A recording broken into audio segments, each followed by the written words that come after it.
बेटा और बहू ऑफिस जाते हैं और सास आने के बाद बहुत बड़बड़ करती है और मेहमानों के सामने भी बहुत खरी खोटी सुनाती है और 24 घंटा बड़बड़ करती रहती है। तो यहाँ प्रॉब्लम क्या है? आप दोनों का ऑफिस जाना कि उनका बड़बड़ करना? प्रॉब्लम दोनों में से कोई भी नहीं है। प्रॉब्लम ये है कि सास को घर संभालना पड़ रहा है और उसका स्ट्रेस वो झेल नहीं पा रही और उसकी वजह से वो बड़बड़ कर रही है।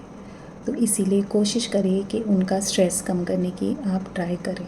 और वो किस तरीके से कर सकते हैं? इस तरीके से कि जो सास काम कर रही है ना, वो इक्वली सब में डिवाइड कर दें। मतलब थोड़ा कुछ आप करें, थोड़ा आपके हस्बैंड करे, थोड़े बच्चे करें और थोड़ा वो करे, तो ऑटोमेटिकली स्ट्रेस कम हो जाएगा। या ऑफ़िस में आप ऐसे टाइमिंग्स फ़िक्स कर लीजिए कि आप घर पे भी थोड़ा टाइम दे सकें और ऑफ़िस में भी आप टाइम दे सकें। भले थोड़ी सैलरी कम मिलेगी, लेकिन एटलीस्ट आप लोग का स्ट्रेस कम हो जाएगा। और जब इंसान का स्ट्रेस कम होता है तो आधी बीमारियां वैसे ही चली जाती हैं। और अगर समझो कि अगर आप एक हेल्पिंग हैंड रख सकते हैं तो और अच्छा है, क्योंकि आपको ऐसा लगता है कि हेल्पिंग हैंड हम अफोर्ड नहीं कर सकते, तो इसीलिए इससे अच्छा है कि हम खुद कर लें। पर मैं आपको एक चीज़ समझाना चाहूँगी कि अगर आप समझो हेल्पिंग हैंड नहीं रखते हैं और आप खुद काम लेते हैं या सब कुछ समझो हैंडल करने की कोशिश करते हैं, तो उससे भी कहीं ना कहीं आप पे स्ट्रेस आएगा ही। और इस स्ट्रेस की वजह से भी आपको कोई ना कोई इश्यूज़ रहेंगे।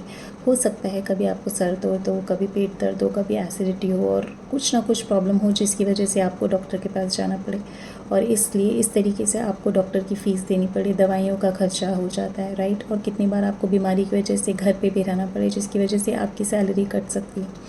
तो मतलब कहीं ना कहीं तो आपका पैसा लग ही रहा है। अगर आप हेल्पर पे बचाएंगे तो आप डॉक्टरों पे काटेंगे। और कितनी बार ऐसा होता है स्ट्रेस धीरे धीरे आप में जो जमा होता रहता है ना, उसकी वजह से बाद में जाके आपको एक बड़ी बीमारी का रूप भी ले सकता है और उसकी वजह से आपको हो सकता है कि डॉक्टर के पास एक बड़ी फ़ीस चुकानी पड़े या हॉस्पिटल का एक बड़ा खर्चा चुकाना पड़े। तो आप अगर देखेंगे तो कहीं ना कहीं तो आपका पैसा जा ही रहा है। तो इससे अच्छा है कि आप एक हेल्पिंग हैंड रख लें और अपनी सास का जो है वो वर्कलोड कम करने की कोशिश करें। तो इस तरीके से अगर आप कोई अपना एक कॉमन ग्राउंड पे सोल्यूशन निकालेंगे जिसकी वजह से किसी को भी स्ट्रेस ना आए या सबको इक्वली स्ट्रेस आए, तो ऑटोमेटिकली स्ट्रेस कम हो जाएगा और आप एक हेल्दी लाइफ जी सकेंगे।